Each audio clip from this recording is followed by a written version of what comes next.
Ayon sa isa nating commentator na itago natin sa pangalang Clemente, ang ki daw ay mind power na ginagamit ang tiyan.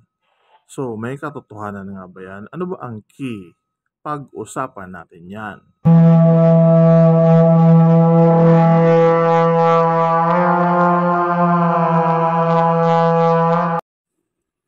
Hi guys, magandang araw. I am Coach Jay, and for today's video, ang pag-uusapan natin ay tungkol sa ki.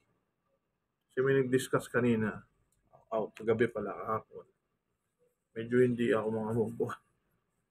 Ayaw ko sana i-discuss yung tungkol dito sa mga energy, ki, mga ganyan, mga chi, kasi sobrang advanced yan mga kapatid.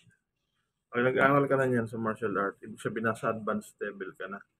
Eh, ang pangako ko, ang bago ako nag-vlog ng martial art content, ang sabi ko sa sarili ko, ang ipakikita ko lang ay basic. Hindi ako magpapakita ng mga advance. Delikado nitong mga advance. So, pag pinag-usapan po natin ang ki, ang mga chi, yan po ay medyo mataas ng level. Hindi na yan basta-basta mga gets ng mga baguhan na yun pa naman yung ini-encourage natin na mag-aral ng martial arts. Pag kasi narinig nila yung mga tungkol sa mga energy na yan, baka hindi nila maintindihan, matakot pa sila.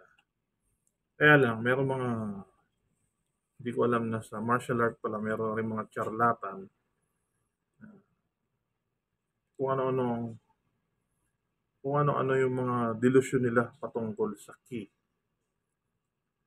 Akala mo may mga superpower na.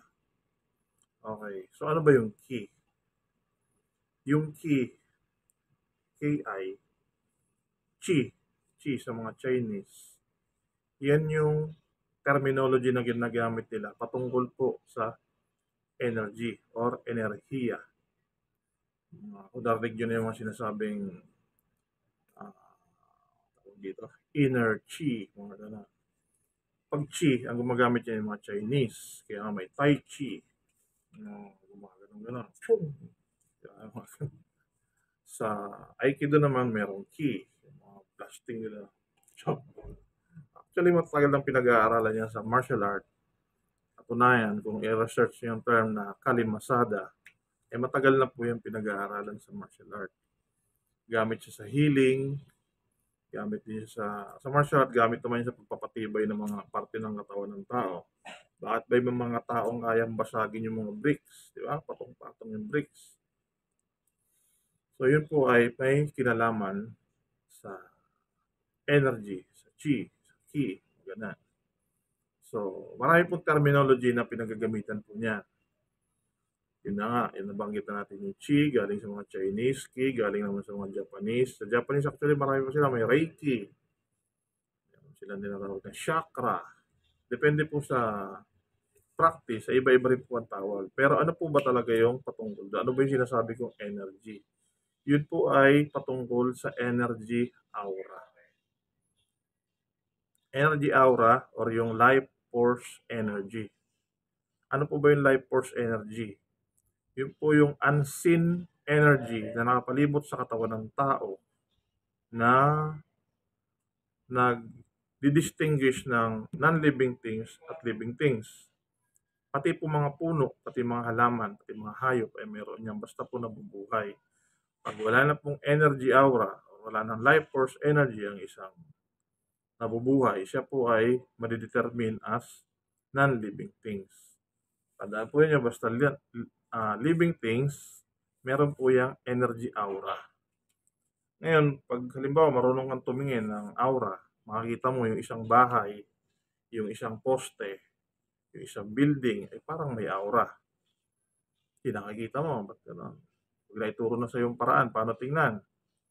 Yun po yung nakukuha nilang energy sa mga elements. Sa araw, sa hangin, yun po yung na-absorb nila. At yun din po yung pwede nating kunin pag nagka-cultivate po tayo ng energy. So, ang sinasabi po nung nag-comment na hindi ko kayang palampasin, ki is a mind power. Mind power daw yung ki. Gamit daw ang tiyan. Mas malaki ang tiyan, mas maganda daw pang process ng ki. Sagutin natin, may kinalaman ba talaga ang tiyan patungkol sa ki? At ang ki ba ay mind power? Base po sa nauna ko ng paliwanag, ang ki, lahat po ay meron yan. Yun nga lang, ang tanong, hindi alam ba nilang gamitin? So most of the people po ay hindi po alam gamitin yung kanilang ki, yung energy aura. So una ko po muna sasagutin yung ki ba ay mind power? Yung energy aura ba ay mind power? Ang sagot po ay hindi. Hindi po siya mind power. Ang mind power po, gamit yung energy aura mo, meron kang ability, halimbawa ay hypnosis, mind suggestion, yun yung mabababaw, yung mga sa pagpapatigas ng parte ng katawan ng tao, may iba-iba pong terminology dyan, na hindi ko na muna i-disclose. Doon muna tayo sa madali nyo maintindihan. Gamit yung energy aura mo, pwede mong kontrolin yung ibang tao sa pamamagitan ng telekinesis, mind suggestion, at yung hypnosis nga po. Yun po yung mind power. Yung ability gamit yung iyong ki. Pero yung ki alone, na hindi mo naman alam gamitin, hindi po siya considered as mind power. Kasi po, lahat po ay mayroon yan. Pati po yung bahay mo mayroon yan. May ki kang makukuha dyan. Ngayon, pagdating naman sa cultivation ng ki, ang tanong muna, ba't ba natin gino-cultivate? Para mag-mature. Kasi kung humigop ka ng mga energy dyan, humigop ka ng ki, transfer mo agad yun sa energy, pwede naman. Pwede kang ma-refresh. Yung halimbawa, yung iba kailangan pang magpahinga ng long period of time. Kung ikaw marunong mag-cultivate ng chi, marunong kang mag-recharge, madali kang lalakas. Hindi mo na kailangan magpahinga ng matagal na oras. Ganun po yung okay. Sa pagko-cultivate naman ng energy, sabi niya kasi part ng respiratory system ang tiyan. At ang pagko-cultivate ng energy, mas malaki ang tiyan, mas maganda. Hindi po ako sang-ayon dyan. Sa pagko-cultivate po ng energy, meron po tayong tinatawag ng main chakra vessel. Meron po tayong root chakra, meron tayong sacral chakra, meron tayong solar plex chakra, heart chakra, throat chakra, third eye chakra, at yun nasa ibabaw mo, crown chakra. Wala pong abdomen chakra. Ang solar plex po ay nasa taas na bahagi ng iyong tiyan. Taas na bahagi. So wala pong kinalaman yung tiyan. Yung solar plex chakra po, dyan po tayo nag-iipon. Dyan tayo nag-cultivate ng energy para mag-mature. Dyan muna natin siya iipunin. Hindi pwedeng nag-meditate ka ngayon, nag-store ka ng energy, bukas magagamit mo na yan.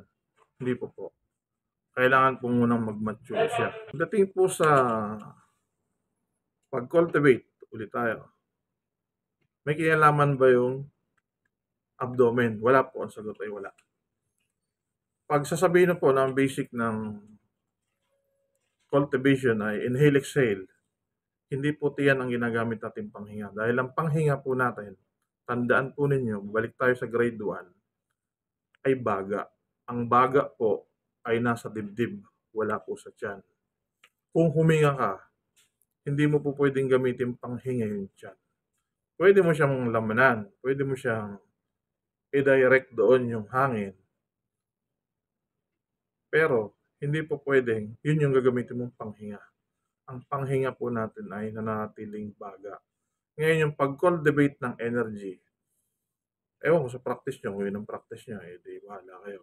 Pero ang pag-cultivate natin ng energy, hanggang solar plex lang po. Sa ibabaw po ng tiyan. Hindi sa buong tiyan. Baka mautot ka nun pag ganun ang ginawa mo. So, yun po yung katotohanan pagdating sa cultivation po ng energy. Solar plex po yung gamit natin.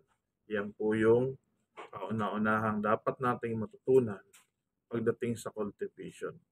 Bukod pa po dun yung pag-a-unblock ng mga main chakra vessel. Iba pa po yung proseso nun. So ngayon, bonus po. Paano makita ang tinatawag na energy aura, ang ki, ang chi? Nakikita ba yan? Ang sagot po ay yes, nakikita po yan.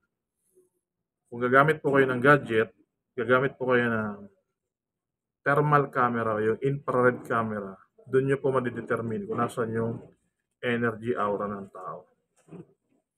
Kung naman po gagamit kayo ng sarili nyong mata, pwede naman po.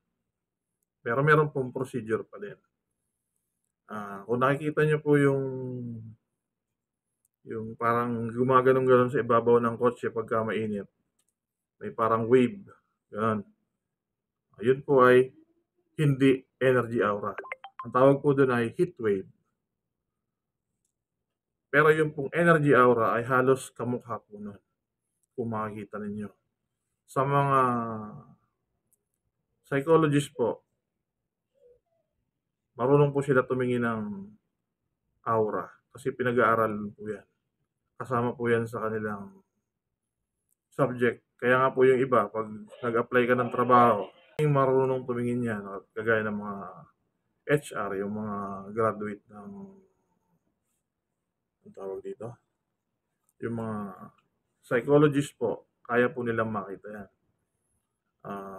Meron nga, pag nag-apply kayo, di ba, yung iba ayaw pumayag ng, yung picture mo edited, yung computer generated, karnap lang.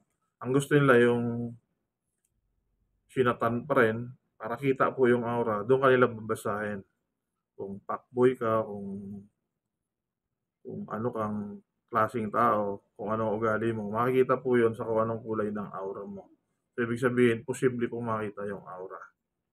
Ganun po yun. Pero yung iba naman, mga charlatan, ginamit nila yung aura sa panghuhula. Aurahan kita, ganito mangyari sa'yo, yaman ka. Hindi po totoo yun. Ang makikita po sa aura ay kung ano yung ugali mo at kung ano yung mga karakteristik mo, karakter mo. Hindi po makikita diyan kung yayaman ka o ano, kung magkakaasawa ka ng mayaman o magkakaasawa ka ng 5. Hindi po makikita yun sa aura. Kung mayroon man, ay testingin muna natin. Kasi sa pagkakaalam ko, bibihira yung nakakapagsabi ng future.